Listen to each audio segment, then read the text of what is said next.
All right, welcome back to another episode of the All American Hoops Podcast, episode 101. We officially made it. Obviously, last episode was the first episode entering the triple digits. Now we're in the entering the regular episodes of the triple digits, so we're very excited.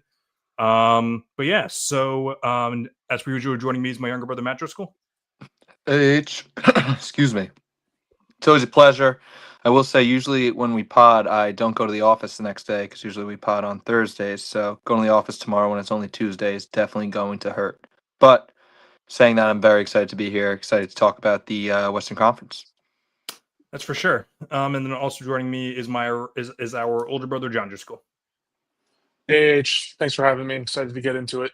I will echo Matt's qualms with the Monday night episode as well, because going into office tomorrow is going to be tough.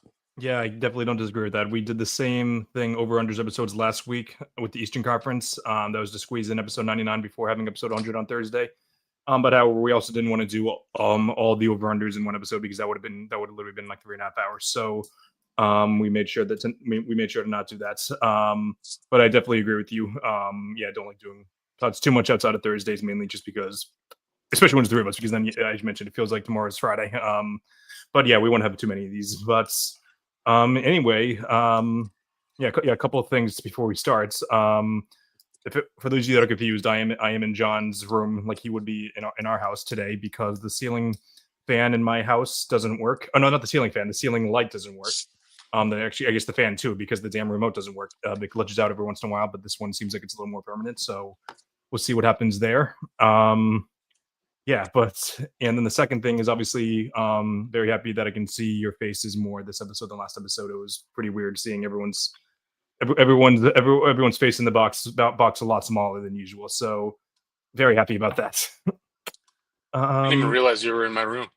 Oh no, yeah, No. that's funny. So I guess the closet, I guess the blinds on. Yeah, I don't know what it is. Yeah, it doesn't look like your room really for whatever reason, but yeah.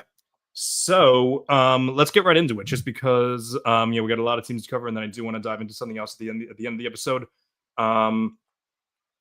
Actually, one more thing before we start. As I mentioned, we're not doing the jersey numbers anymore. So happy birthday to current players Darius Davis, Javon Freeman Liberty, and Jericho Sims. Also, happy birthday to Eddie Jones. I believe he was a 3-time All-Star and Steel Champion in 2000. And happy birthday to Paige Beckers as well, WNBA player. And of course, the Mets. I asked you to think about who it was that I thought of. Happy birthday to Mets broadcast announcer and best first baseman of all time, Keith Hernandez. There we go. Yeah, I don't know.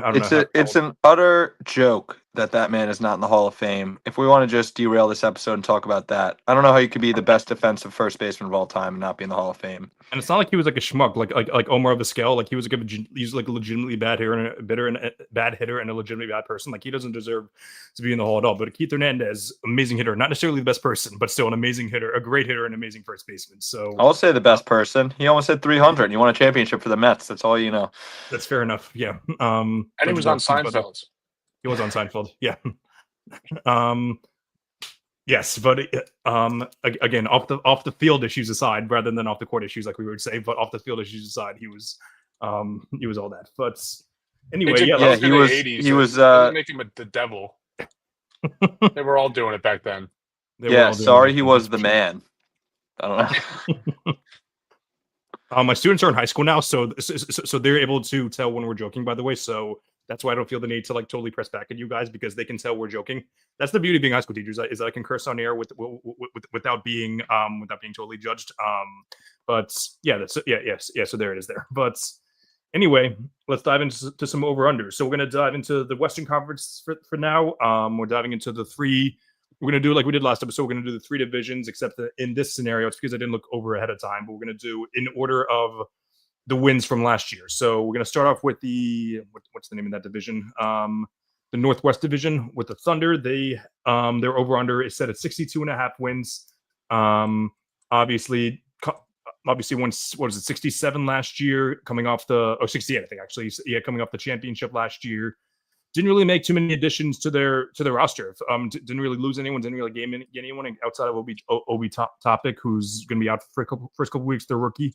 But overall, they're a team that's going to be pretty hard. They're pretty hard to tell whether you should bet the over or the under on anything like that, because obviously it's a very high line, but they also won a ton of games last year without changing their roster. But the question is, are they going to have a championship hangover like the past couple champions had, or are they just such a young team, and like a pretty selfless team as well, that they're going to be completely fine? Matt, what do you think? So sorry, I don't know if I wasn't listening fully. Did you say it's at 62.5? Is that the number you got it at? So yes, if you look, by the way, if you looked at them earlier, because this is as of last week, because I made the spreadsheet, so mine could be wrong. What did you see it at today?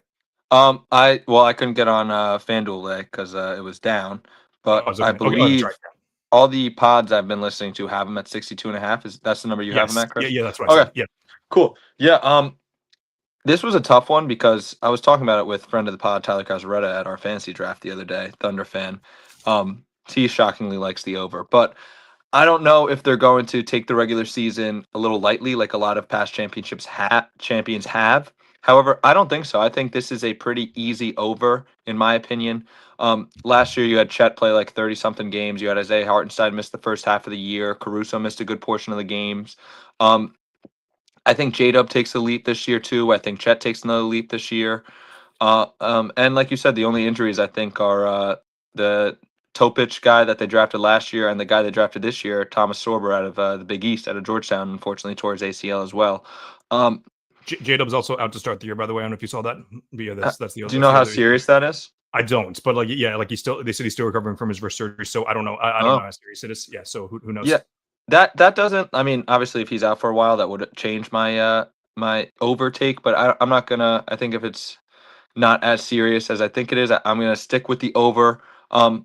I think they just have like such an elite defense that every night, even if they have a bad offensive night, their defense can win them games, and that's kind of what my mindset has been with picking these over unders. I'm leaning towards good defensive teams kind of eke out these wins better than more so than offense teams. And guess what? They have an elite offense as well. So I'm going to take over 62.5.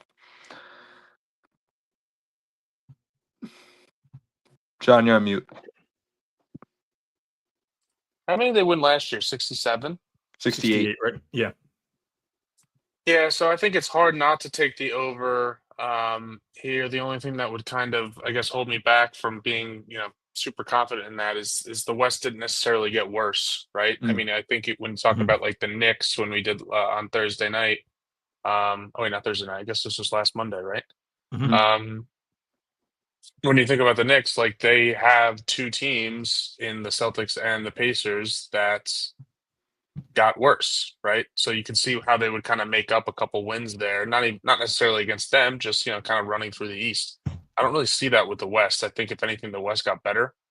And not that they like took really many Eastern Conference players, but they kind of reallocated them in a way. Like Kevin Durant going to Houston, I think poses a challenge for the top of the West. Now I still think the Thunder are heavy favorites to come out as the number one seed, but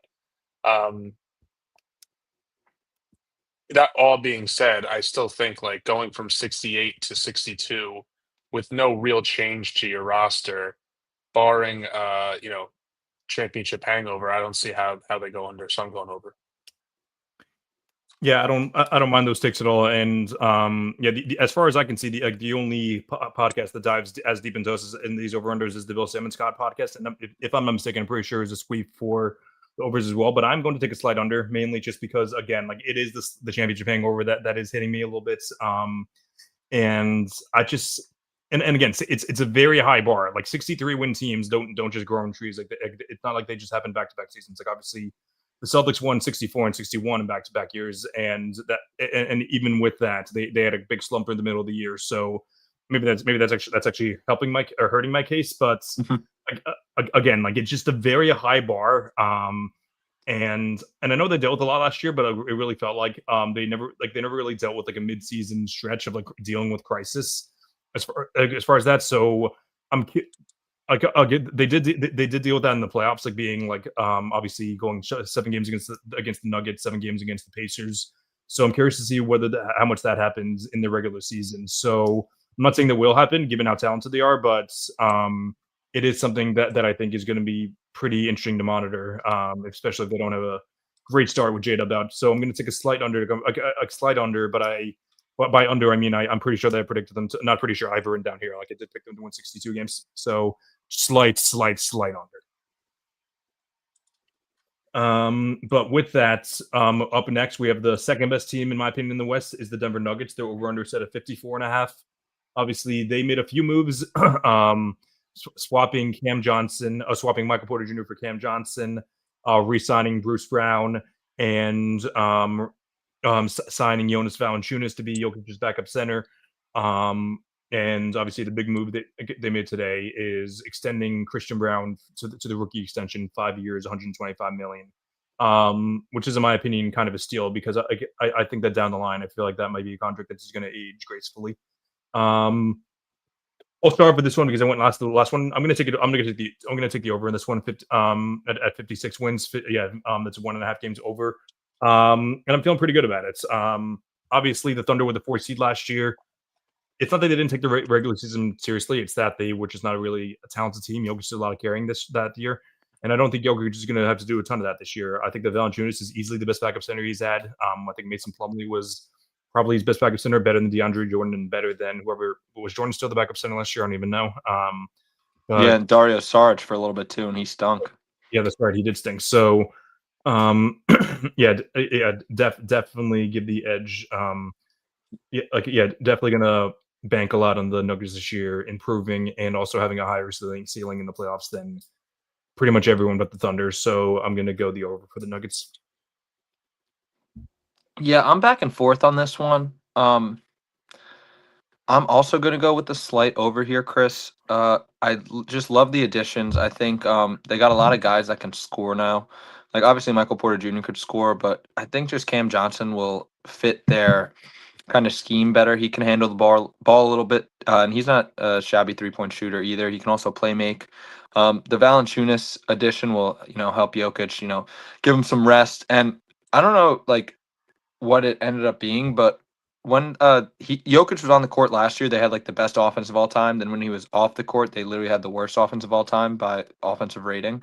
So now I think you have some breathing room with the additions you have. I do see Christian Braun taking Christian Brown. I think I forget which way he pronounces it, but I do see him taking another step. We saw him take a pretty big leap last year. I think you get a healthy Jamal Murray this year. He seems to be super healthy, super in shape. All the quotes he's saying seems to be very locked in.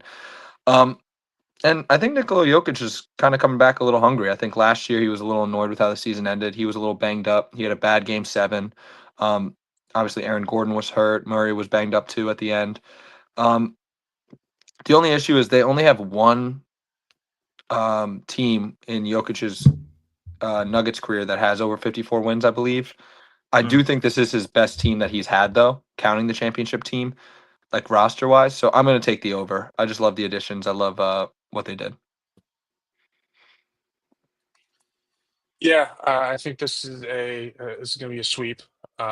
Just to echo what you guys say, I think that this is definitely the best team that Jokic has had. Coming back with Jamal Murray and Aaron Gordon, thank God Aaron Gordon's hamstring is not hanging by a thread anymore. They're back hungry with Braun. Bruce Brown used to be a lot cooler of a name, I think. But even someone like Cameron Johnson, I think could fit really well in this team. God knows, when you have a team on offense led by Jokic and Murray, you need guys who can defend, right? Especially on the wing, to kind of make up for their, I guess, lack of talent on that end of the floor. But I'm excited. This is my number 2 team out of the West. Subject to change though. I'm sure after watching one Absolutely KD Rockets game, I'm gonna have them as winning it all. I think I picked them. I can't remember who my my finals pick was the Nuggets this year, Chris, right? I think so. Yeah. You asked me after a few Bud Lights at the fantasy draft on Friday. It's tough to remember. But easy, not easy, but pretty comfortable over for me here. Yeah, I have a tradition in John and I's fantasy football league of asking them, asking the league after the drafts. But recently, I started doing before the draft because that's when That's when everyone's head was in the right mind. But however, I didn't learn that lesson with Matthew's friends for this draft. So maybe next season, I was working, to be fair. So maybe next season before the kid comes over, or ask everyone at the draft what their feelings are. So definitely lesson learned there. But moving on, we have the Minnesota Timberwolves, which, in my opinion, these are the three best teams in the West. I don't think the Vegas odds have them set at that, but I do think that those are the three best teams in the West, especially for ceiling in the playoffs, in my opinion. They're set at 48.5 wins. I don't know of many big moves they made. I know that Nickeil Alexander-Walker walked, no pun intended at all, and Nixon and Naz Reid to a pretty team-friendly deal, in my opinion. Really should have done more research, but not many big additions, but not many key losses. If I'm not mistaken, Matt, you might have to fact check me there. But I'll give my I have my pick, but I'll give it now. Yeah, I have them winning 52 games as opposed to the 48.5, mainly just because I do believe in the Timberwolves. Obviously, back-to-back conference finals, and Anthony Edwards, as big of a critic I've been on him in this spot, I really don't think I'm on the hater train anymore for him. Like, at the end of the day, the guy's a baller and he's a winner at the end of the day, and has totally rises a game in the playoffs, which doesn't really apply to over-unders, but he's everything you want in a franchise player as far as it goes for strictly on the court issues. And yeah, I feel like the Timberwolves are pretty much a lock to win 50 wins for the most part, as long as everyone stays healthy. Yeah, Chris, I can't believe you forgot about the huge losses of Luka Garza and Josh Minott, two Celtic legends. However, I totally agree with the over here. I think I'm going to say this is one of my locks for the overs this year. They won 49 games last year, and they started off really, really slow. Julius Randle had a tough time adjusting to playing with Anthony Edwards. Dante DiVincenzo played really, really poorly to start the year. So they're just going to have more continuity last year. Obviously, the loss of Nickeil Alexander-Walker will be significant. I think more on the defensive end. He only averaged like 9 points last year, I believe. They're returning all top 6 of their scorers. I think that all 6 were over 10 points, if I'm remembering correctly. Anthony Edwards is going into his 6th year. I expect a jump from him again. I was listening to a pod and they said he was. I think it might have been the Bill Simmons pod. I'm not entirely sure now that I say it out loud. But Anthony Edwards is working on his post game, which is going to be just sick to watch this year. I've seen a couple of those actually, not even just the Simmons pod. I feel like I've heard that from everyone. That's. I mean, and last year coming into the season, he said he was going to work on his 3-point shooting, and he proceeded to take and make the most threes in the league last year. So I love the Timberwolves. Like, I love the over this year. I think if they had a more talented point guard than Mike Conley, I shouldn't say talented, younger point guard than Mike Conley, I would pick them to come out of the West. But I love the Timberwolves. I definitely think they're a 50-win team this year. I take the over here too. I'm not as confident as maybe you guys are with it. I do think they did get off to a slow start last year, but I don't know if that's their identity or what. They obviously finished really strong. But like you said, Matt, they only won 49 games. I still like the over here. I think it's I definitely like it more than the under, but it's going to be interesting to see. I think it's all going to kind of start with how they start the season. Like you said, they do have their big guys coming back, so it shouldn't be too hard, to get some continuity going. I think they feel a lot more comfortable playing with each other. But we'll see. It's over though. And Julius Randle stopped smoking weed, and he became like Michael Jordan in the playoffs. So maybe he'll bring that over to the regular season. It's a weak move. All right. Up next, we have the Portland Trailblazers. Their over/under is set at. I wrote down whether I'm taking the over or the under for all these. I forgot to write down the letter, but it's there. They're at 34.5. Obviously, they traded Anthony Simons for Drew Holiday over the offseason. That's obviously going to be a big move. They just extended Toumani Camara the other day. That's, in my opinion, I said the same thing about Braun, but I think it's even more so. With this one, I think we're going to look at the last year of the contract saying, like, how the hell is he only getting paid this amount? So, one of the best defensive players in the league already. Donovan Clingan had a pretty good rookie season. And outside of that, I feel like they made a couple more moves that I can't remember now. but it looks like this is going to be like a very defensive focused team. Obviously, they have Holiday. Obviously, they have Kamara. They have Shannon Sharp, who's not bad on that end as well. And obviously got rid of their worst defender in Simons. And obviously Denny Advia is someone who showed a lot of promise towards the end of last season, and I think has a very high ceiling. So maybe not very high, but maybe like all-star potential one day. Maybe not this year, but definitely down the line. So maybe being a little too generous with the overs, but like I am feeling pretty confident in the Trailers this year. I think that last year was their sign. They took a big step last year. I think they're going to take even more steps this year. I think I'm going to take the over at 37 wins. Chris, do you have written down how many games they won last year? I think it was 35. They won 36 games last year. 36. That kind of goes against what I'm thinking. I hate to do this because they were my boys last year. I'm going to take the under this year. Their defense is going to be really, really legit. I do like the draft pick of Yang Hansen as well. It's one of the greatest marketing moves of all time. The overseas people are loving it. I think the Anthony Simons loss is huge for their offense. He averaged like 22 last year, maybe 20. Someone is going to have to score those points, and I don't know who it's going to be. I mean, Denny Avia took a huge, huge jump last year. He averaged 25 points in the last 16 games. Drew Holiday is obviously a great addition, but he is old, and he's going to miss some games. And last year he took a step back. I don't know if that was just having a down year, or it could just be where he's trending.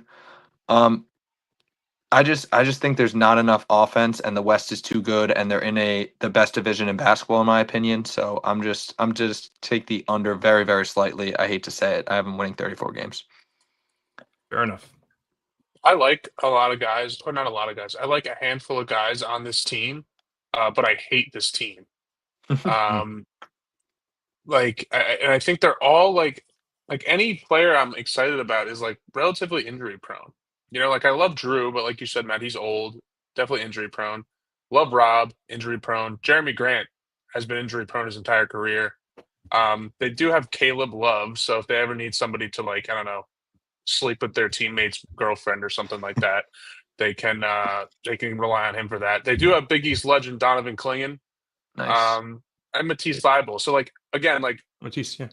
if this team stays healthy, like they're a fun like defensive team.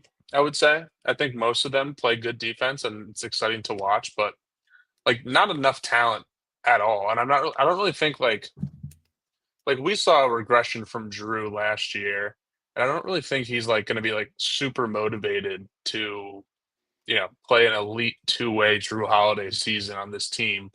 But who knows? Maybe he can kind of mentor Scoot. God knows he needs it.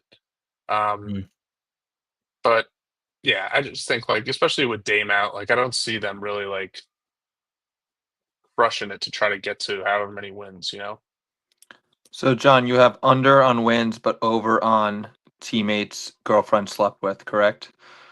Yeah, what's the line? Unless it's 1.5. 0.5 over. 0.5 over, hammer it.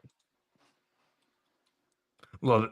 So up next we have the Utah Jazz. They're over under set at 18.5. And same thing like we said with the Nets and the Wizards. They're begging us to take the over with everything. And I don't know. Maybe, I'm definitely biased towards everything about that team. Like I love Maury Markkinen. I love Danny Ainge. Obviously, I love Will Hardy. I think that all those players are the two front office guys. Danny Ainge is a legend GM. He's not that guy anymore. Will Hardy is an amazing basketball mind. As Bill Simmons said, what does he go home to his wife every night and say what he did all day? Like, are they just going to go 1864 again, or are they going to go? They're going to win more games? Lauri Markkinen, again, great player, but didn't have the best season last year. That being said, I'm going to take the over. Again, 18 is a very low number, and I have a hard time believing that they're going to be this bad. I'm a big Markkinen guy. I still like Walker Kessler, and though they did get rid of one of my favorite pieces of that team, Colin Sexton, even though Sexton is abysmal on the defensive end. So I definitely see a world where like they just completely tank, which I think they're going to do anyway, but I think they're going to win over 20 games. In my opinion, I think I have them winning 23 games. This is so tough because like you don't know who's going to be on the roster at the end of the year. Like, is this the year they trade Laurie Markkinen? Last year they only won 17 games. But I will say, the last 4 teams with a line of 18.5 or lower have gone over. The last team with this line that went under was the 2014 Philadelphia 76ers, and the team before that was the 2013 76ers. Two great teams. It worked out so well from them, though. Yeah, they trusted the process there. They're begging us to take the over, Chris. You're right. I'm going to take the over just because Ace Bailey could be very, very good. Walter Clayton, I thought that was a great draft pick. They got him, I think, at 18, pretty late. They have a couple good pieces. I think Isaiah Collier is pretty solid. They got a couple. Keontae George is pretty solid too. Taylor Hendricks was hurt for a good amount last year, but they have a couple like good locker room presence guys. Like they have Kevin Love in the locker room. Kyle Filipowski looks like a real legit NBA player. Yeah, I'm going to take the over. I hate it, but I'm going to take the over. I legit think they win 19 or 20 games. Completely forgot about Kevin Love. Holy crap. If you look up the Jazz roster on Google, Kevin Love's like picture is just like him in like a jacket. You know, it's not even him like with like a jersey on. This team is awful. So bad. Like really, really bad. But I don't think that they're 18 wins bad. Like I think Yeah. they should win 20 games. I mean, I was looking for a way to like crap all over this team. But like I look at the roster and like I'd say their wins are at least in the 20s. Like you talked about Ace Bailey, Laurie Markkinen's injury prone, but he's still very good. Walker Kessler, another injury prone guy, but good. I like Keontae George. Nurkic not the same guy, but like, you know, Filipowski's good. And I do like Isaiah Collier. There is a couple of guys here that like I could enjoy watching play. And you know, you do have George Niang, is like a good depth guy. He actually might be good for this team to, you know, keep vibes up in a way. And they have is NBA champions Svi. Yeah, That's right. Yeah, they got the championship pedigree. that's right. Yeah, I don't know. I was kind of coming into this looking to be like, oh, heavy under, they stink. But I do think there's enough players on this team to get them over that like 20 win hump. And plus, they won 17 last year. Like I think they got better since then.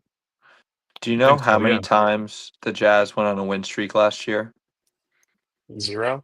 I would imagine They one, won. I'm going to say. They won back-to-back games 2 times. Wow. Insane. Yeah, Well. it's not good. No, it is not. Yeah, that organization, unfortunately. Yeah. Yeah, Danny Ainge is kind of I don't want to compare him to Bill Belichick just because like I don't want to disrespect Bill Belichick, but he's definitely in his like era where he's just not as good at his job as he used to be. We even saw it at the end of his Boston days, but yeah. Just not the AH, do you think that Laurie Markkinen is on the team at the end of the year? I don't know.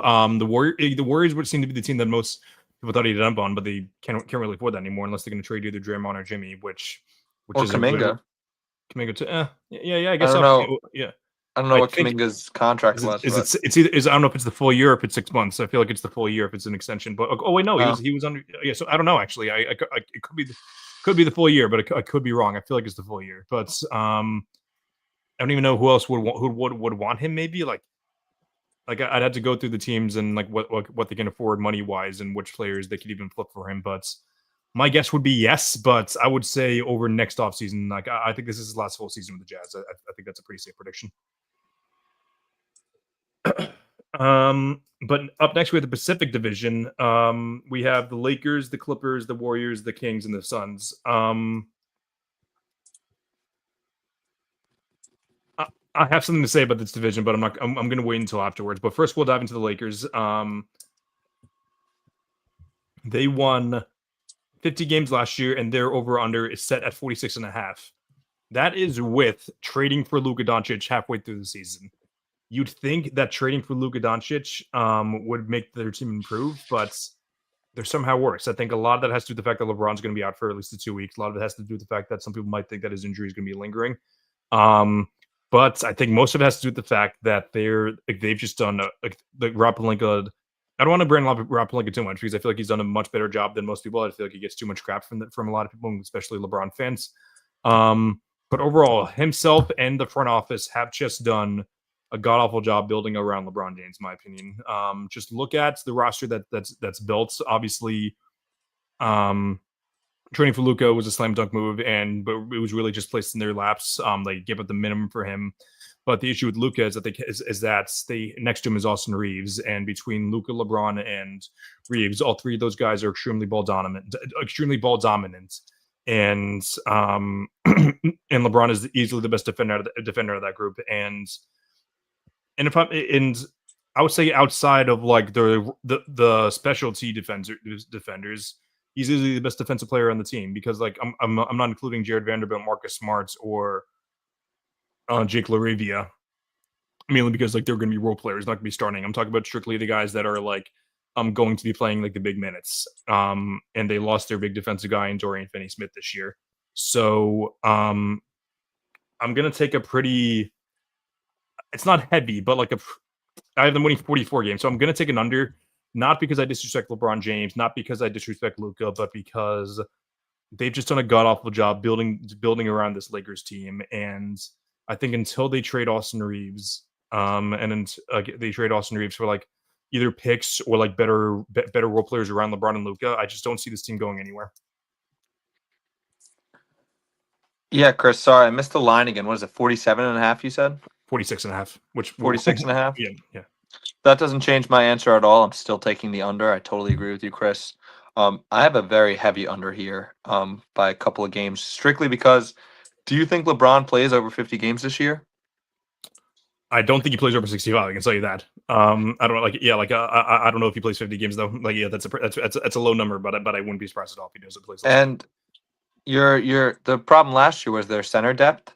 They got DeAndre Ayton, who basically, the Blazers said you can take him. He played 40 games last year. He played 55 games the year before. I do think DeAndre Ayton is a little overhated, but he does get hate for certain reasons. He doesn't play a lot of basketball games, and when he plays, he kind of has the lazy stigma around him. And Chris, you hit the nail on the head about their defense. Their three best players are going to be consistently attacked on the defensive end. Luka's obviously, I think John used this term on Monday. It's disrespectful to traffic cones to call Luka a traffic cone. Austin Reeves is a pretty bad defender too, and LeBron is 41 years old. So I will say shout out Chris Mannion, who's Timmy McEnany, friend of the pod's buddy from college and a Jersey legend. Very cool that he got picked up by them. But he does not move the needle for me to push it over. I'm going to still take the under pretty comfortably. Under for me here too. I think you can look at LeBron and Luka here and just say, "Oh, look at the talent." Sure, but if you're still going into the season relying on Jackson Hayes, Christian Coloco, and I don't even know who else as your like big men that you need to step up. Oh, and even you could throw DeAndre Ayton in that mix because you don't know what you're going to get from them. I think with LeBron picking and choosing when he wants to play and kind of just pining for his son to get minutes, I don't think he takes this finals run seriously. I sometimes think that the Lakers making a move for Luka last year, I guess the reason why they did it doesn't really matter because if Luka becomes available, you take it. But I think them doing that was primarily because they wanted like success or a superstar for after LeBron, not like to pair somebody with LeBron. It's more so for life after him. Sure. So we'll see how they do this year. I don't really think the Lakers kind of view their season here as like a way they can win a championship, right? So yeah, under for me. It's clean sweep there. Up next, we have the crosstown rivals, the Los Angeles Clippers. They're, I would say, so far out of the teams that we've done so far, I think they're the hardest team to do it. To decide, I think they won, tied with the Lakers last year. They won 50 games, and their line is currently set at 47.5, so one more than the Lakers. They made improvements to their roster for sure. They ended up signing Brook Lopez, who older for sure, definitely past his prime. I should say even past his second prime, because he totally I don't want to say revived his career, but I should say extended his career by implementing a 3-point shot, but just not the same guy as he used to be in, earlier in his career in Milwaukee.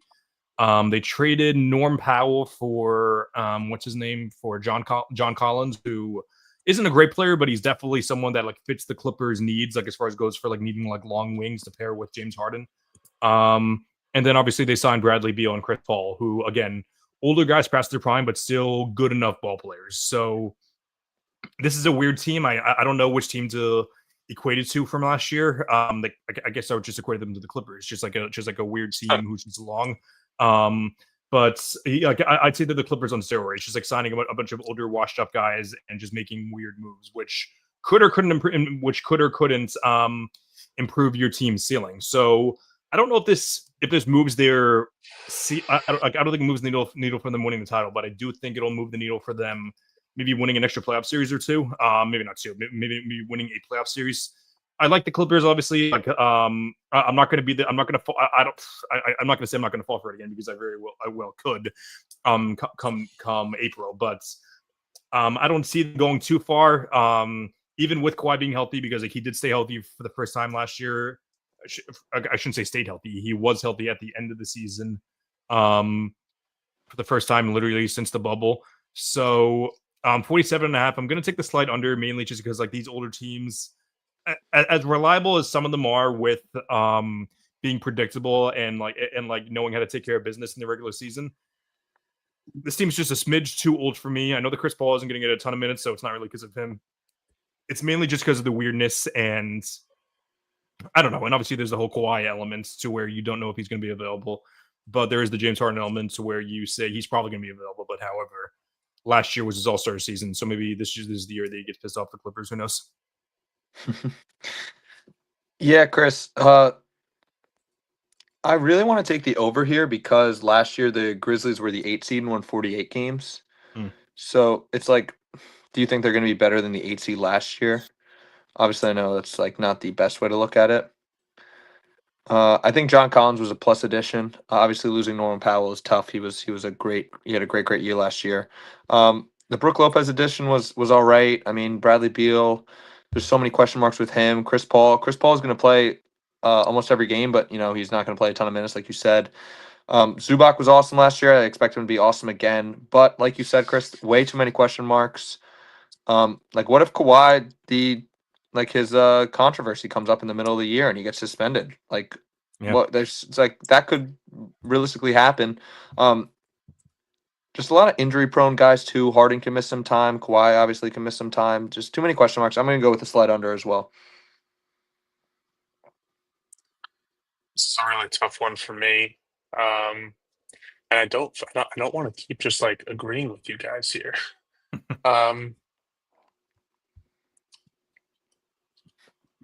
Sorry, what'd you say was that again? 47.5, I believe I said. Yes, 47.5. So they won 50 last year, but like they pretty much all got older, right? This is already an old team.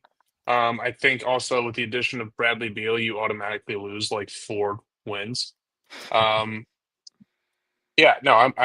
taking the under here. I do think they got better at, Brook Lopez is a solid addition. I know he's old too, but still like a good player. I don't know. I think they got older. There's so much uncertainty surrounding Kawhi Leonard. Chris Paul's, 97 years old. James Harden isn't actually young either. But, like I think somebody said, I think maybe it was Matt, I can't tell if it was Matt or Chris, but John Collins and Brook Lopez are like pretty solid, like front court pieces. I just think there's too much uncertainty with them. For sure. Yeah, so we're all unders, it sounds like. But next we have the Golden State Warriors, who they're another tough team to rate for sure. Same line as the Clippers, 47.5. Obviously, last year they were a roller coaster of a season. They started off one of the best teams in the East. One of the best teams in the West for the first 2, 3, 4 weeks. I don't even know how long it was for, but then they completely fell off. Like they were like one of the worst teams in the West. Like they were easily going to miss the play-in tournaments. But then they traded for Jimmy Butler, and their schedule got easier. Both of those things happened, and they ended up going on a big win streak, and then making the play-in tournaments, and then beating the Rockets in the playoff series. After that, ton of controversy with John, not controversy, just a ton of tension with Jonathan Kuminga. They ended up extending him though, so I don't know what's going to happen there. And I also don't know what's going to happen with how much gas Steph Curry, Draymond Green, Jimmy Butler all have, and Al Horford for that matter. They already obviously we all love Al Horford and everything he's done for the Celtics for the past few seasons. Not even past few seasons, like ever since he was a Celtic back in 2017. Although he did leave, everything he did when he came back was awesome. And though if he was on the Celtics now, I definitely wouldn't be saying this. I'd be trying to remain optimistic. He's another one. I just don't know how much gas he has left in the tank. The Warriors have to truly load manage him this year, but I don't know if they have the ability to load manage him to the extent that the Celtics did when they had Tatum and Brown, and even like the wing depth that they had. Like I know that Luke Cornett isn't really the best starting center, but however, I think that he's better than any traditional center that the Warriors have, in my opinion. So Horford's just a big question mark for me. I'm going to take the slide under with the Warriors too. I think I have them losing one more game than the Clippers. I think I have them winning 45 games. So you could definitely debate the over mainly just because they won 48 games last year. So you want to say, okay, they're going to improve this year because they have a full season of Jimmy, but we don't know if they're going to have a full season of Jimmy. I know that he said this year he's happy that he's part of an organization that like doesn't deal with any of the nonsense, but no one up until Jimmy, no one ever talked about the nonsense of the Heat. So I don't really. They're a tough team to decide on, but I'm going to take the slide under.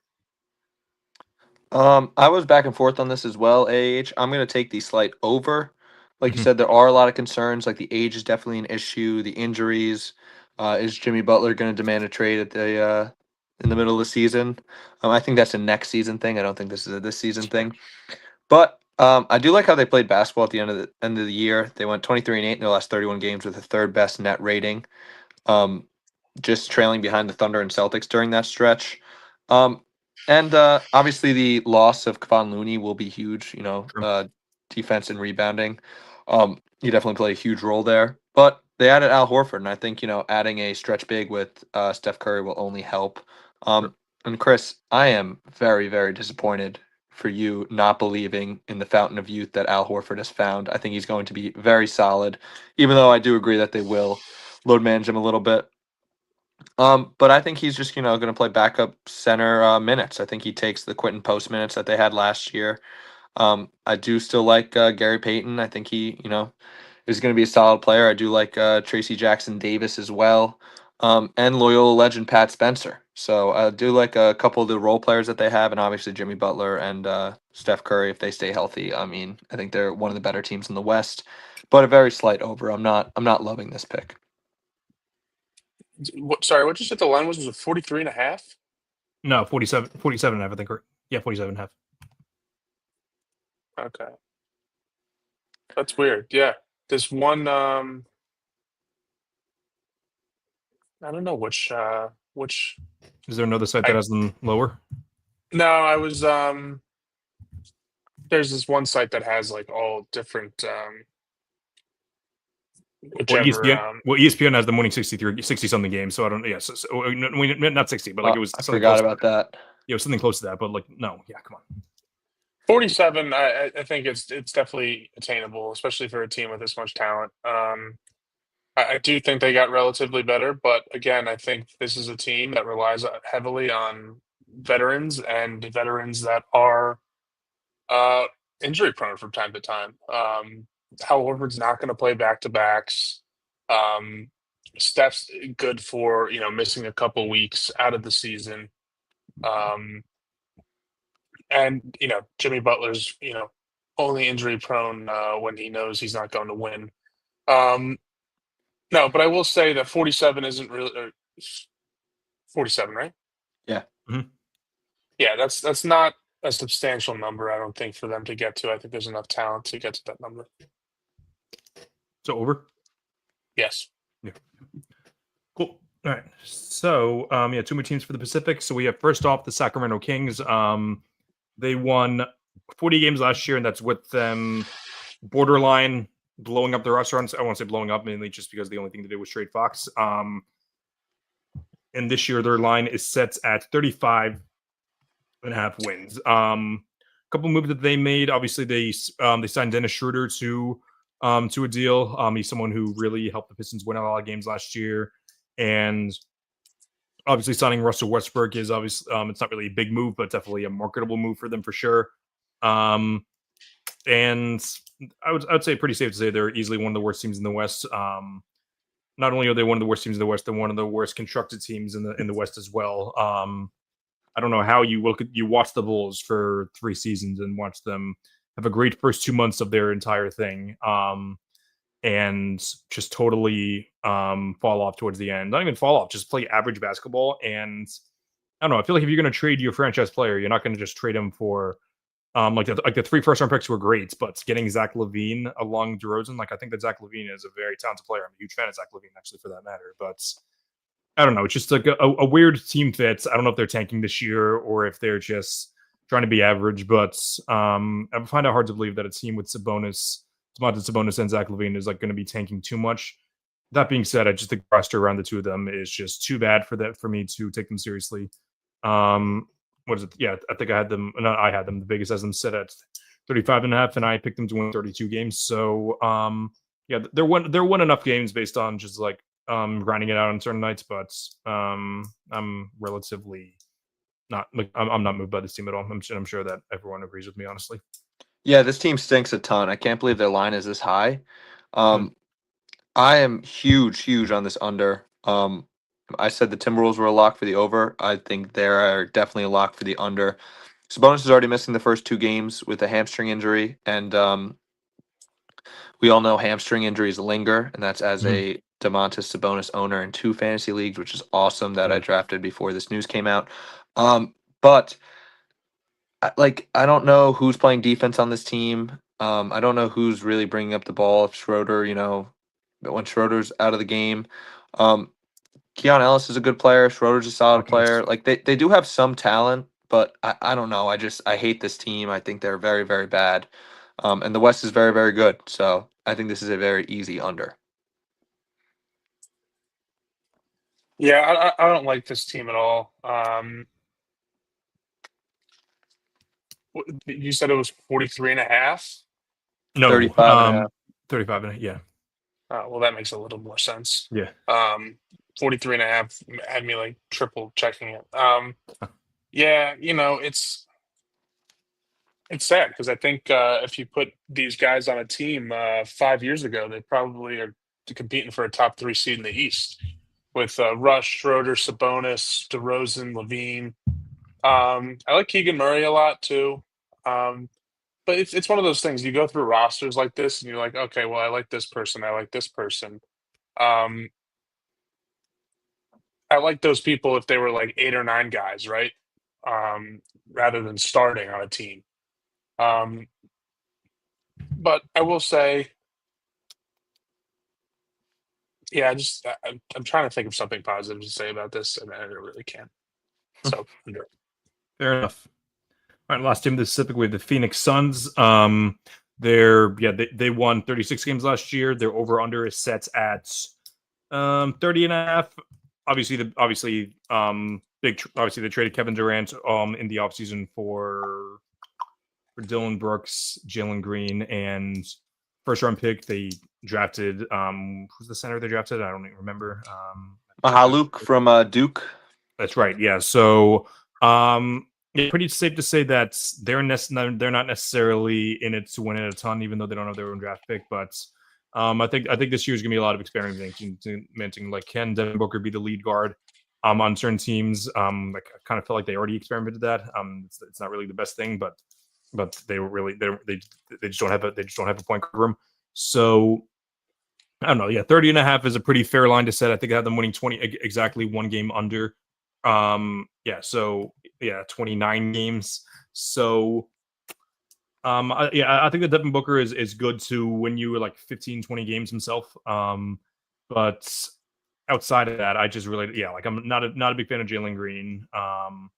And yeah, obviously they weighed Bradley Beal as well. So that was their other big move of the offseason. But I don't know. Good Yeah, move. yeah, definitely a good move. Yeah. New coach. So yeah, like I think Devin Booker's a professional basketball player, so yeah, he's gonna win. He's gonna win his team enough games. But yeah, I think that 29. I think the 30 games is a good number, so I'll take a slight under. But I could be moved either way. Yeah, Chris, I totally agree with the 30 games being a good number. Vegas was definitely on point with this because I was thinking about going one way or the other. But I just really don't like this roster a ton. Like obviously, like John's saying with a lot of these rosters, like I like a lot of these players, but like kind of like the idea of them better. Like Devin Booker's obviously a stud. Like I'm Devin Booker. I've done a complete 180 on him. I think he's a very very great player. But like if he gets hurt, like Colin Gillespie's going to be bringing up the ball, or Jalen Green's going to be bringing up the ball. Like I don't love either of those options. Uh, I do like the center they drafted from Duke, Mahaluk, and then I do like Rasheer Fleming they got in the second round from St. Joseph's. The Celtics were actually going to draft him, but then once the Suns traded up and got him, the Celtics traded their pick back. I do like Mark Williams too, but it's kind of like I like the idea of Mark Williams because Yeah. he hasn't played over. Let me see. Let me pull up his basketball reference. Last year he played his career high in games and it was 44. So like he's always hurt, but when he plays, he's awesome. But like I wouldn't even say awesome. He's good offensively when he plays. Efficient, yeah. Yeah, but it's just like they don't have enough guys that I feel comfortable taking the over. So I'm going to take a slight under. Yeah, I mean, I was actually going to go over until you made a point, Matt, which was if Devin Booker goes down, like not only who's bringing the ball up, who is scoring the basketball? You Yeah. know, like Jalen Green obviously turns into your number one option, and then it's who? Grayson Allen, Colin Gillespie, like Royce Dylan O'Neal. Brooks. Like it's not a good roster. I think it all kind of, if Devin Booker stays out, if Devin Booker plays 82 games and they hit the over, kudos, because that's pretty much the only way I see this happening. And again, you know, I said it, Matt, you kind of reiterated it. Like these guys individually are people who could be like, yeah, that as my eighth guy on my favorite basketball team, I'd enjoy that, right? But like when you see that this entire roster outside of Devin Booker and you know Jalen Green sometimes is a bunch of 7 or 8 men, right? It kind of reflects, you know, what their win total is. Sure. All right, so yeah, like I saved it for the end of this. Yeah, I took the under for literally every single team in the Pacific, which is going to turn out to be wrong, but I just don't feel confident in any of the teams. I probably should have taken the over in the Clippers just because, like I don't know, like I just have a weird relationship with that team. But I had to leave that toxic relationship and say like, hey, listen, you guys aren't gonna give it to me anymore. We'll see if it lasts the entire year, but but who knows? Like they're gonna go like 20-5 for like after the All-Star break. I'm gonna want to pick them to win the West again. But yeah, you guys are just gonna have to push back at me like when I try to. Did John take every under for the Pacific as well? I've been tracking, so I honestly don't know. But I think I took the over for the Warriors, and that was the only over I took. I took the over for the Warriors too. Oh, okay. Fair enough. So that's right. Yep. Yeah. So anyway, yeah, we're gonna plow through this last division.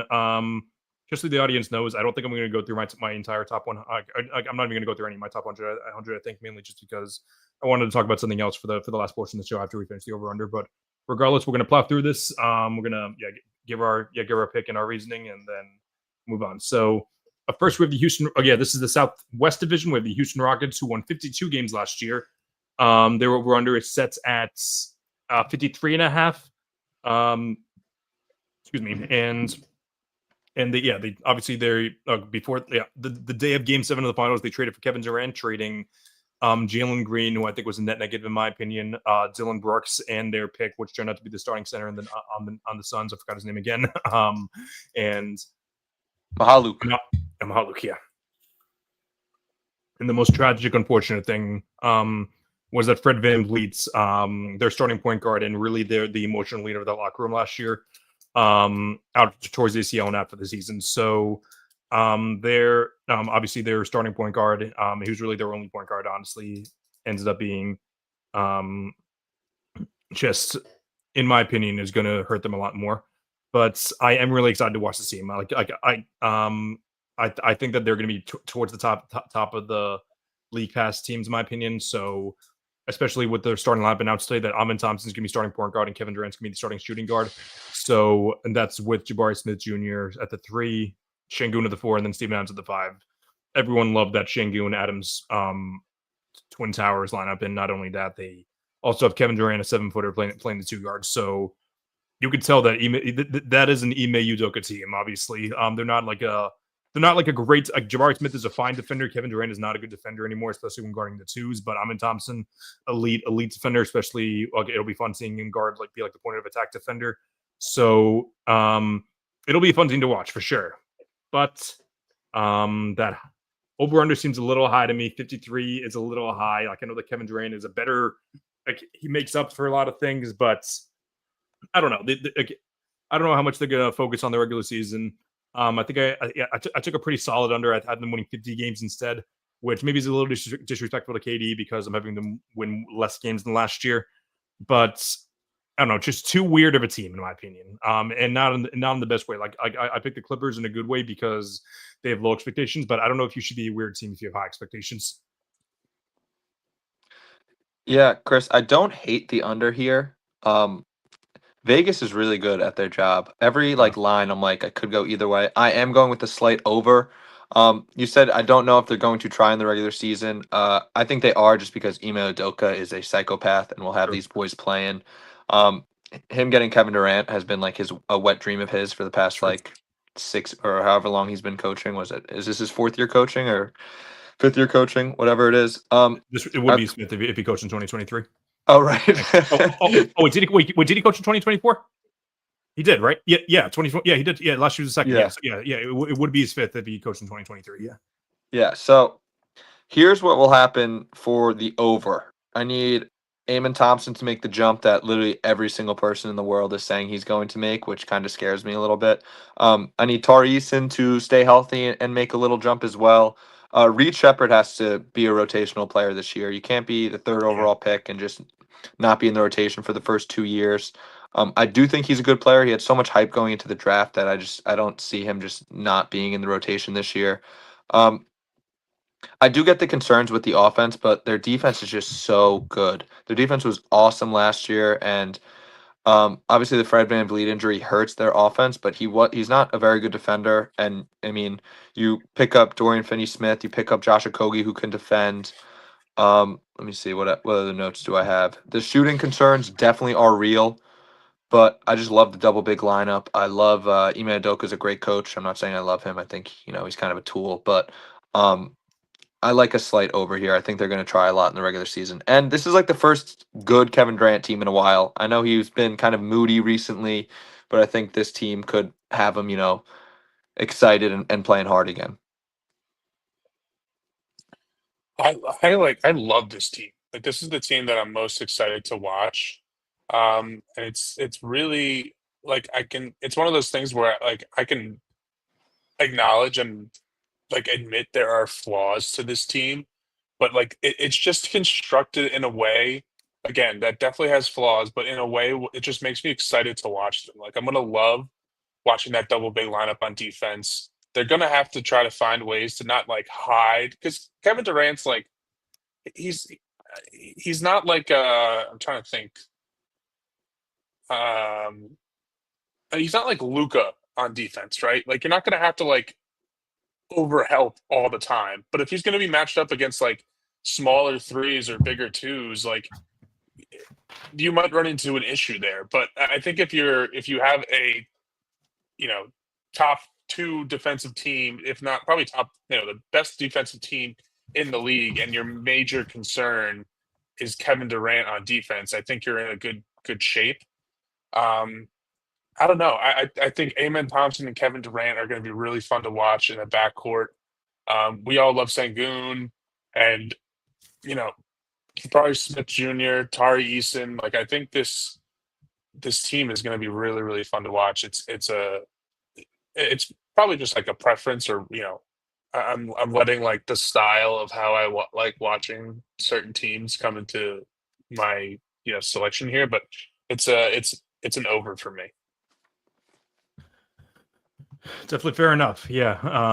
Yeah. Like I said, like I'll enjoy watching the team for sure too. But just a little too many question marks for things might have to go for them to win over 52 games. Yeah, or 53 games, I should say. Next, we have the Grizzlies, who won 48-34 last year.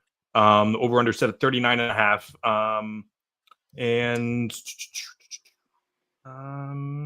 Yeah, 39.5. Traded Desmond Bane over the offseason and got KCP and a couple of other assets back. Cole Anthony being one of them, if I'm not mistaken. And I think I said 39.5. I said under at first, but I'm starting to like the over a little more, if I'm being honest. At the end of the day, when John Moran and Jaren Jackson Jr. play games together, they win. So, which I know is far from a given. Both of them are very injury prone, but they're both winners in my opinion. And I do think that John Moran is going to be better this year than he was last year, as long as he plays. So I don't know. It feels natural just to take the under for the Grizzlies, just because of how injured they might be. But I don't know. Like and obviously they fired Taylor Jenkins during the season last year, so maybe a fresh new start would be good for them. But I might have to take the over. Like this is the first 180 I'm doing without hearing you guys. Maybe you guys are gonna have to convince me more, but you know what? I'm gonna be 50-50 for now. Like I was under to start, now I'm over. But let me hear your guys' case. So you said it's 39.5? Yeah, what does it say for you? No, I'm just saying that's like lower than I wanted it to be because I want to take the under. I'm going to take the under. Just because of all the question marks. I feel like when there's a lot of question marks with a team, I've been taking the under. Scottie Pippen Jr. got hurt the other day. That's a pretty big loss. Edie's out for a good amount of time. They do have the Loyola boys connection in Cam Spencer and Santi Aldama. But Ja, the most amount of games he's played has been 67 games. That was his rookie year. He's played 50 games, 9 games, 61 games, 57 games, 63 games, and 67 games, going from last year to his rookie year. And this is as a owner of him in fantasy. He's just not going to play 65 games this year again, I don't think. Their injury concerns really scare me, and the West is stacked. I'm going to go with the slight under here. I just think there are too many question marks. So sorry, I feel like I've asked this like 12 times. What was the line? 39.5.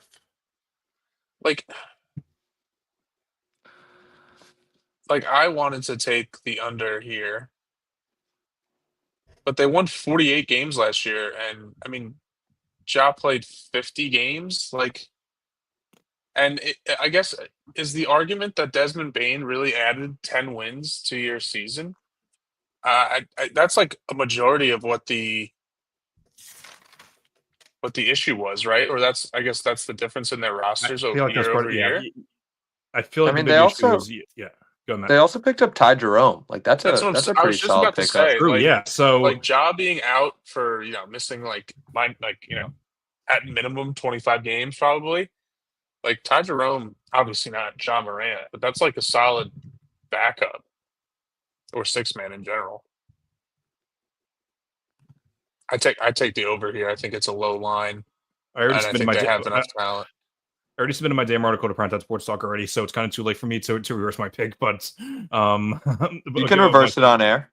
On air, all right. But but like, although I'm gonna have to tell my editor in chief. Actually, no, I'm not gonna tell him actually because it's gonna be a couple days before.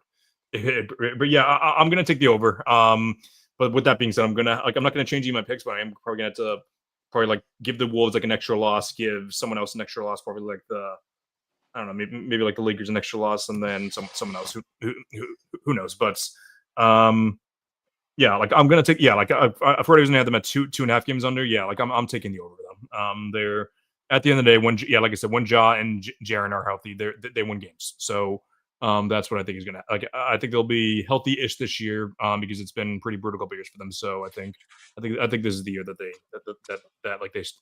start to go off for them.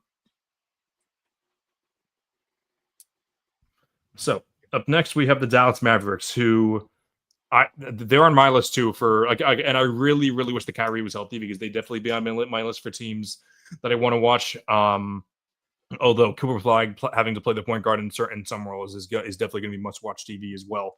So obviously their big move, obviously traded Luka in the deadline last year.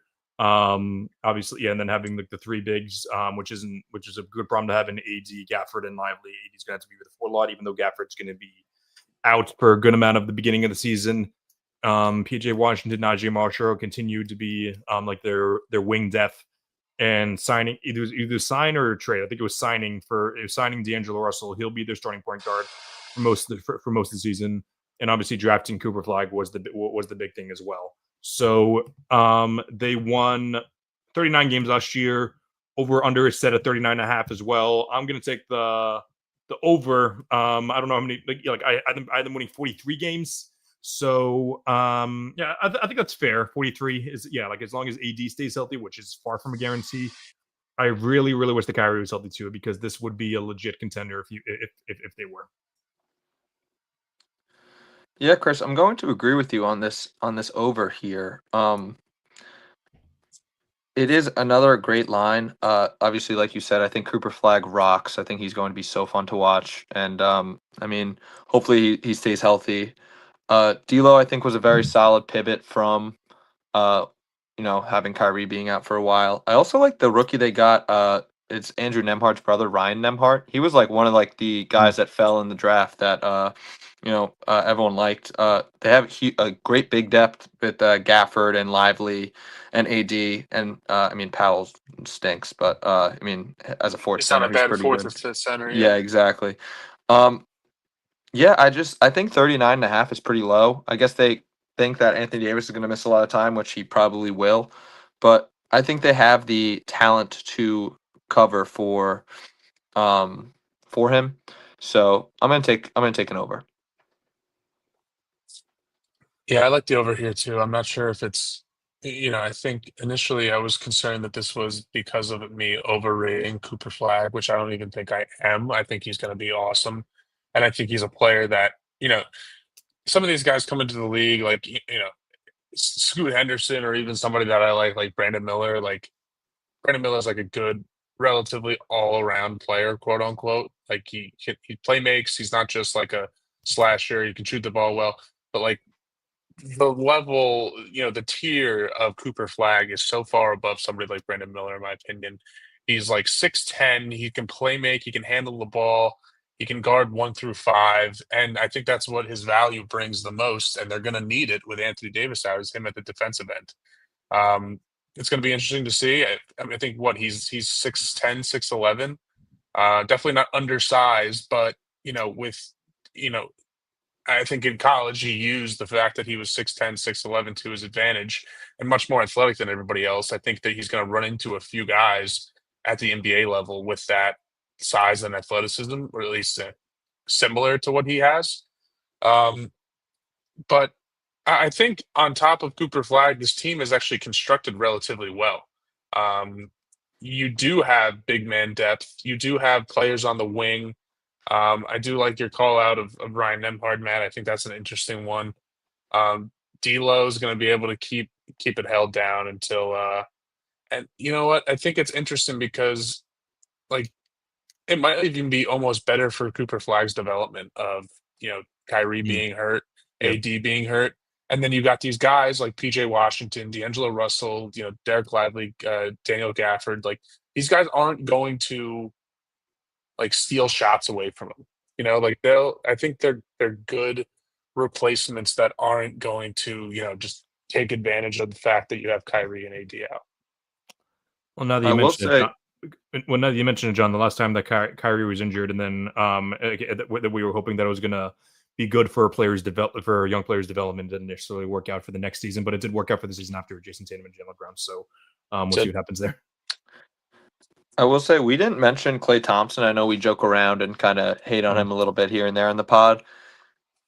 He averaged 14 last year on 39% from three on almost 8 attempts a game, and he played 72 games last year. Obviously, he doesn't still have it on defense, but I mean, he's still an elite shooter. And I think, this isn't really huge for like the over or anything like that, but the Cooper Flag development with guys like Kyrie, Clay, AD, Daniel Gafford in the locker room, D'Lo, like a lot of good veterans that have been around for a while. I think that's huge for him, and I mean, it's just going to help the Mavs. If not this year, I mean, obviously in the future. For sure. Yeah, the Mavs might be in my agenda this year, mainly just because I'm getting tired of people saying like, why did the basketball gods bless the Mavs for trading Luka? Like they're acting like they sent Luka off to Saudi Arabia. Like they're saying like, oh, you really screwed over Luka.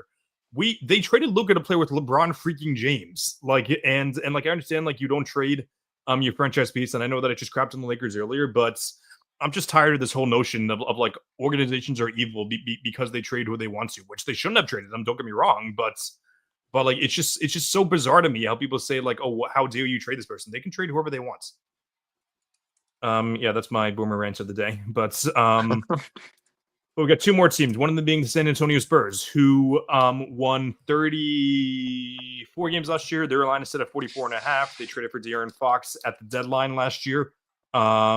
Drafted Dylan Harper with the second overall pick. I'm not sure. I'm pretty sure he's coming off of the bench, but either way, they're starting five of Fox, Castle, Devin Vassell, Jeremy Sohan, and Wemby is a very underrated starting five. I think that the Fox Wemby duo we saw a very limited version of it last year. I'm pretty sure it wasn't looking great, but that obviously just mostly had to do with the fact that Fox was in a new home, and obviously Wemby wasn't used to playing with someone that talented. So I'm looking forward. I'm really excited about this team. I've been a huge fan of Fox for a long time. He's kind of lost a little bit of his athleticism, and his jump shot did go down a lot from 2023. But I kind of just made up the whole athleticism part. Like I'm assuming that he did because he's a little older now. But as long as he stays healthy, and Wemby, the two of them stay healthy, I know that's a big if for both of them.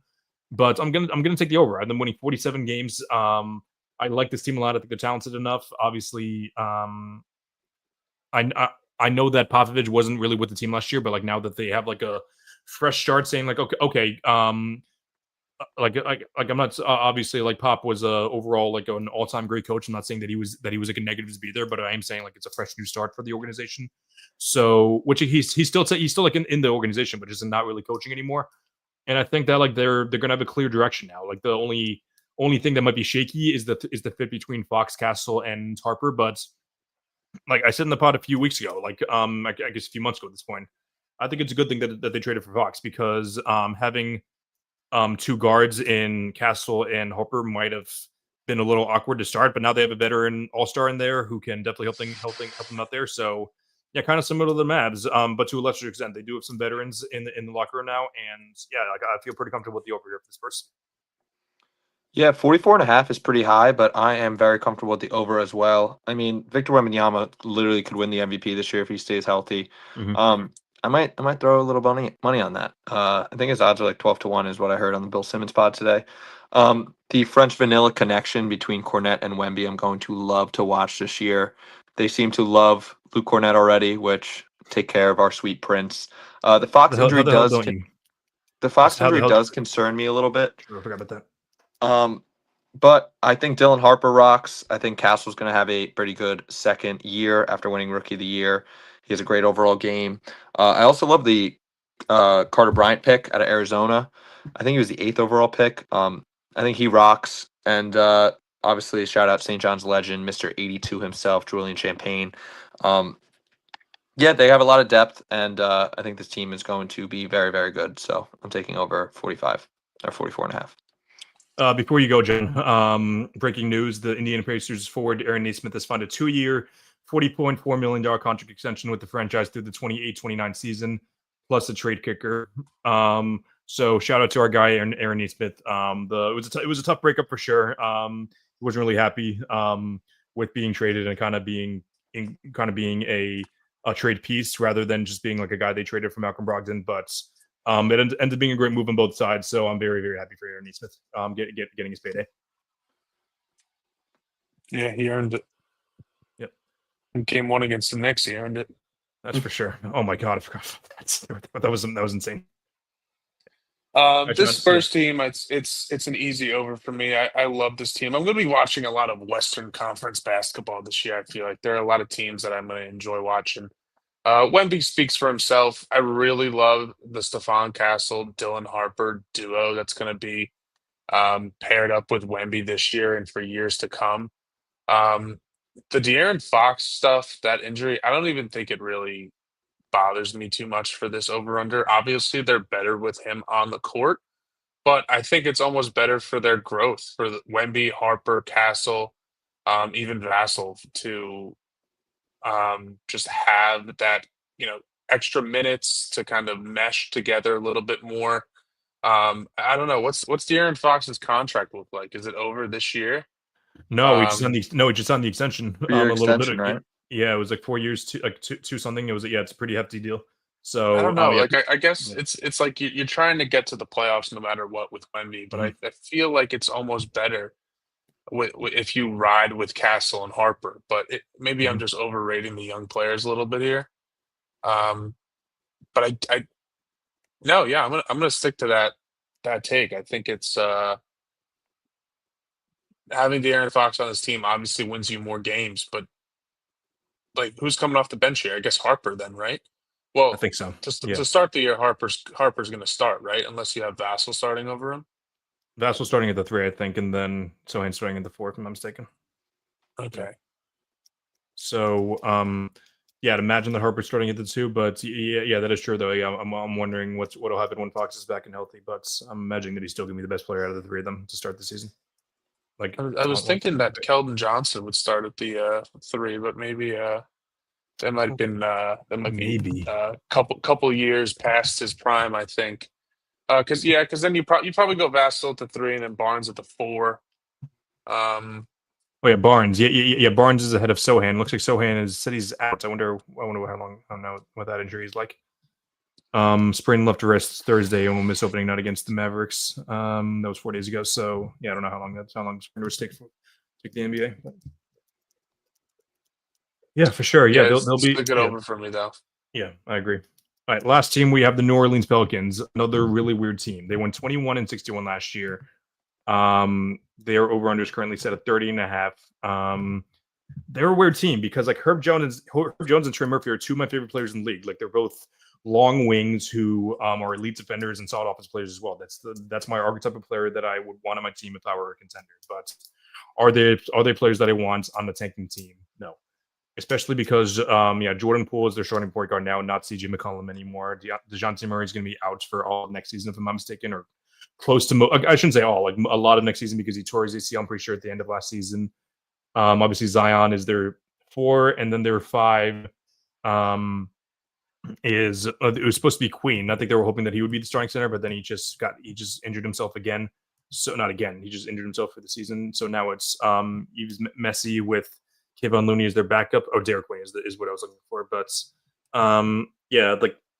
like I said, like I love Trey Murphy and Herb Jones on contenders, but I don't like them on as far as it goes for like playing like heavy roles. So I would say solid under. I'd say 30. Yeah, they're 30.5. I picked them to win 27 games. So I understand if you want to take the over because like they have like a lot of professional players on the team that just play to win games. I'm fine with that, but I'm gonna take the under. Yeah, I don't hate taking the under on a team that's been run extremely poorly, but Murray tore his Achilles, Chris. It was Achilles. Not Okay, I thought not it was his ACL. ACL. Okay, Yeah, yeah. that was at the end of January, so I believe he will be back at some point this year. But we'll see. I do like the additions of Kevon Looney and Jordan Poole, like you said, Chris. Jordan Hawkins is a solid NBA player. I feel like he's always on our waiver wire for fantasy hoops. I don't know. I know John is not buying into the skinny Zion hype, but maybe there is some truth to it. Like you said, Chris, Derek Queen, I loved him at Maryland last year. He was like my steal of the draft, and then they traded next year's first for him. So now everyone's like hating on him, and which is understandable. I wish they didn't do that, but I do like Derek Queen. I think there's a lot of talent on this team, and I do think they win over 30 games. So I'm going to take the over. I don't think they're going to be a good team. I just think there is enough talent to win 31 games. This is an aggressive under because Zion is going to play 26 games and be eating Chick-fil-A on the sidelines. I hate Jordan Poole. I don't hate Jordan Poole, but I don't think he's like good for a team that's trying to win basketball games necessarily. DeJounte Murray used to be cool about 6 years ago. Um, yeah, I just don't really like this team. And they had a terrible draft. They did. You remember that? Yeah. They had like 4 first-round picks, and then this was them, right? They had Yeah. like Yeah. 4 first-round picks, and then they just took 4 players. Well, like their big thing was actually trading. Maybe they took 4, but they definitely traded up for Derek Queen. That was That's one of right. the things. Yeah. That was the But big it thing. like did and who did they? Hold on, now I got to.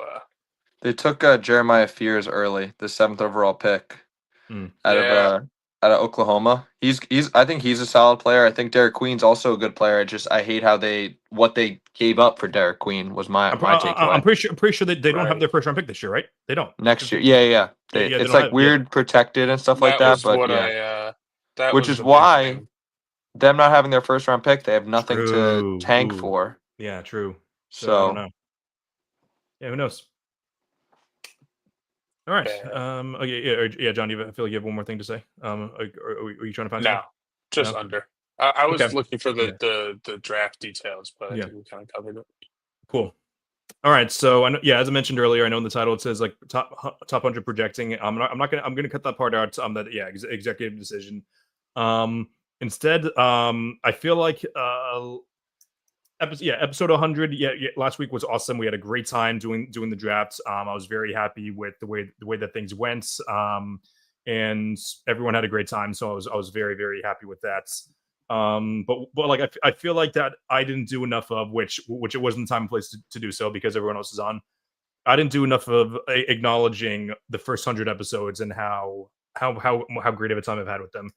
So with that, I decided to actually make a list of just the biggest contributors to the pod. So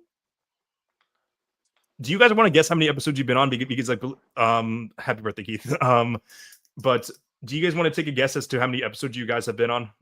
It's okay if you don't feel comfortable in doing so. But no, I would guess. Okay. You guess first, and then I'll go off of yours because I had that. I feel like I missed a month or two last summer because I was just getting started at work, and then I missed about a month or two this year for studying for my tests. Right.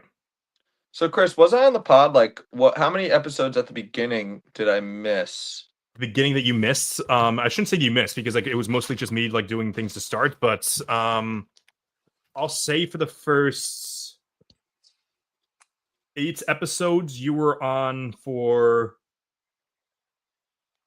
3 of them. Okay, all right, so 5. I'm gonna guess that I've been on 84 episodes. Ooh. So I think you're a little underestimating how many times I've had guests on that without you guys. Oh, true. Yeah. Yeah. So you've been on for 69 episodes. Nice. Very nice. I forgot about the other episodes with like Yeah, I've had a few, especially in the possible beginning. chairs and stuff like that. Yeah. Yeah. There were more than a few. So you also took a couple weeks off at the end of your senior year as well. Oh yeah. Yeah. Forgot So about that too. which I'm not. This isn't to expose you guys for your punctuality. This is you're not a host. You've been on 69 at the 100 episodes. That's awesome. It's a good field goal percentage. It is a good field goal percentage. Not a great field goal percentage, but a good field goal percentage. I guess I'm gonna say Matt was 69. I'll say I was on for 51. 52. Yeah. Nice. Good guess. Who is our most frequent guest? McCann, Yep. Yeah. How many episodes? 5. 5. 7. Oh, Okay. wow. So we're including the episode that he called in. Oh, And nice. there's a couple more. He was on for a couple of the Celtics things. So there's that. But I'll dive into those later. But who's next? Matt, I think you were on with him once. I think John, you've been on with him twice. Talking about Ori. Yep. Or he's the Yeah. next week on. Yeah, he's been on 4 episodes. Nice. I was surprised at this one. Guess who's on the next highest? Timmy. Liam. Timmy and Liam are after that. They've been on twice. Yeah. No, Liam. Well, I Like, thought no, Liam was on twice no, and then he called in. no, Yeah. that's right, Liam. Okay, no, I was thinking of someone else. I'll just tell you guys the rest. So yeah, Liam was 3. After that, I forgot to write this guy. I forgot to write Timmy's name down. Yeah, he was on twice, and so was Mike Rozemba, so was Dells, and so was JC. So Nice. yeah, those are the guys that have been multiple times. But briefly, I'm going to run down everyone else. Shout out to Tobias Barkley, Nick Mack, Peter Foreman, Noah Dalzell, River Brown, Jacob Lumberg, Tyler Casarato, Tyler Britton, Drew from Pick a Side, Crunch from Player's Choice, not really. Kev Loves NBA, Jack LaSalle, Drew Fitzpatrick, Jack Simone, Sam LaFrance, Jake Eisenberg, Clemmer from Barstool, and Jalen Carter and Tony Styles, who are on episode 100 last week. So shout out to all those people that contribute. I'm going to send something out as well on social media to give all those other people shout outs. But now I wanted to give you guys my top 10 favorite episodes of the first 100 episodes. I'm going to go 10 to 1, and then after that, you guys can give your honorable mentions as to ones that I might have missed, because I also have a list of honorable mentions as well. So, number 10, I have episode 54, which was the episode that both of you hosted, that I was at the holiday party for, and I joined in 45 minutes later. That was a good one. It was a great fun. episode. I put it lower because I wasn't on it for too long, I was on it for a long time, but I didn't host it. But it did bring a lot of people together, so that definitely made the list. Number 9 is episode 3. That was the episode that the two of you were on for the first time. Nice. Yeah, that was a Christmas Day episode. Again, great episode, but we were still learning, so that's one thing as well. Number 8, I think this is the only one that you guys weren't on, if I'm not mistaken, or at least one of you. No, I'm pretty sure it's all of you. But yeah, the one that you guys weren't on was episode 33. I think that was with Tyler Britton from Hoop Venue. That during that episode, we dove into our top 25 players heading into the 2024-25 season. And also nostalgia here is also the day of Olivia and I's second date. So that's So that's and the day that I got my job in Monroe. So vibes were extremely high that way. And this didn't happen too afterwards, but it was also the day that Jake Diekman struck out Aaron Judge to get to complete the sweep of the Mets beating the Yankees. So a lot of good things going on that day. But that episode in particular was also a great episode. Number 7, we have episode 86 with Jake Eisenberg. I feel like that was day before John's birthday and right before we saw Superman.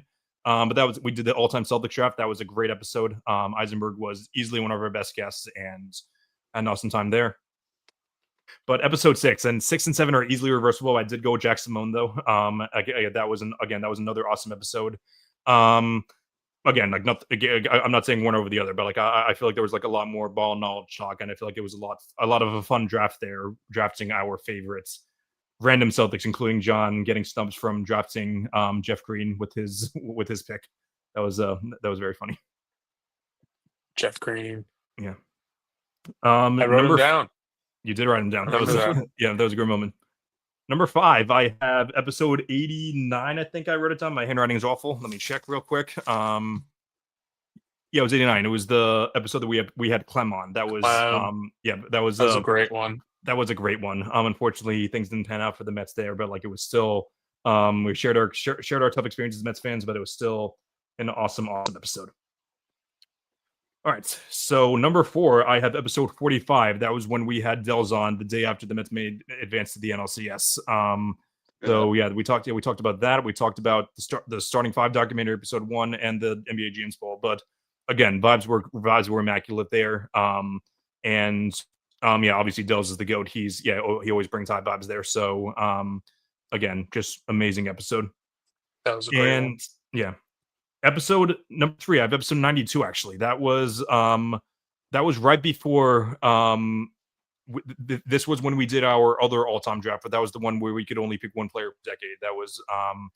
I dominated that draft. You did. That was that was a great draft. That was the first time in my life since that I've had a draft and didn't second guess myself. Yeah. We did something else that draft. We did our top 10 small forwards, I believe, and we did something else. I can't remember what we did, but all time. What I'm saying, we usually do 3 things. We may have just done those 2 things: the drafts and the small forwards as well. But I can't remember we also did contenders to make their first All-Star game. Okay, yeah, that's right. Yeah. That took 30 seconds at the end because we just went way over, but including today. But that's okay. Last 2 episodes are very obvious to me.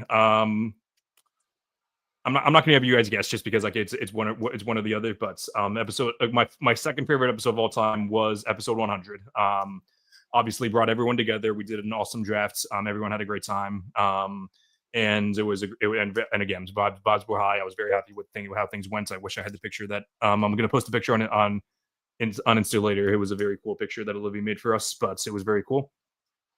Number one's very obvious to me. I actually am going to let you guys guess this one. Number one, very obvious. Celtics championship. Yeah. Celtics championship, episode 28, the finals. We did a toast to all the players and a great draft of our favorite moments from that season. Again, that was when vibes were at an all-time high, episode 28. And those were just 10 of my favorite episodes. I wrote all these down, including who was on each episode, just so I can tally mark. Yeah, believe it or not, it actually took me a long time to tally mark how many episodes you guys were on because because at first I did it just to look eye testing the video, but then for a minute there, like the pin marks weren't there. There was also a couple of times where one of us was late, so that was an issue there. But no, I was able to get a pinpoint at the end of the day. So which episodes am I missing? If you guys can think of any on the spot. The one with Clemmer, I liked a lot. That was a good one. Yeah. Yeah. What trivia that? And we didn't mention the ones with John Cassidy, Liam, and Pete. Those were good ones. Yeah. Right. Yeah. Yeah. I always enjoyed the. Oh, sorry. Go ahead, Chris. No, I was going to say particularly the Peter one was the first episode that we joined Sports Fluent, so that was a great episode.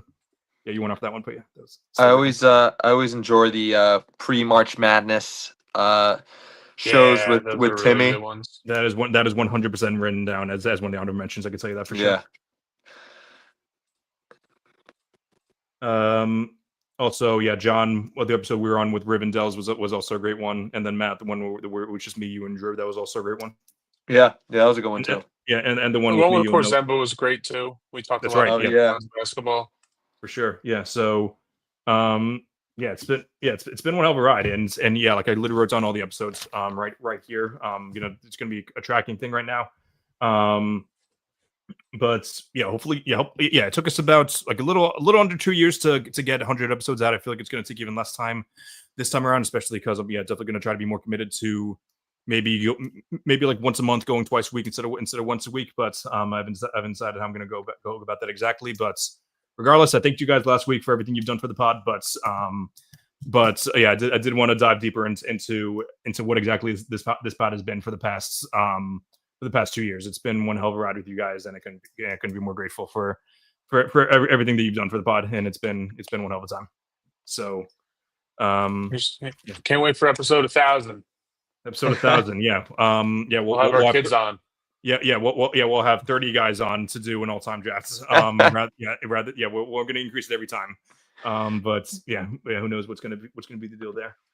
But obviously, with that all being said, the start of the NBA season starts tomorrow. That's why I wanted to squeeze this episode in right before, because I really want to focus more on the season by the time it comes around. So super psyched for that. Definitely hoping for more content to being pushed out soon. But at the end of the day, make sure to follow me on all social media platforms at All American Hooper on TikTok and Instagram, at American Hooper on Twitter. Check out me on Wednesday nights with Ori B, Jalen Carter, and Sports Fluence on NBA Max Wednesday nights. And be sure to check out my column on Primetime.sportstalk.com. I have a bunch of articles submitted, and most of them will be filing out soon. But either way, you're gonna see a lot more of me in the next coming months, and I'm very, very excited for it. This has been another episode of the All American Hoops podcast. I'm Chris Driscoll. Until next time, keep grinding and stay hooping. Have a great night.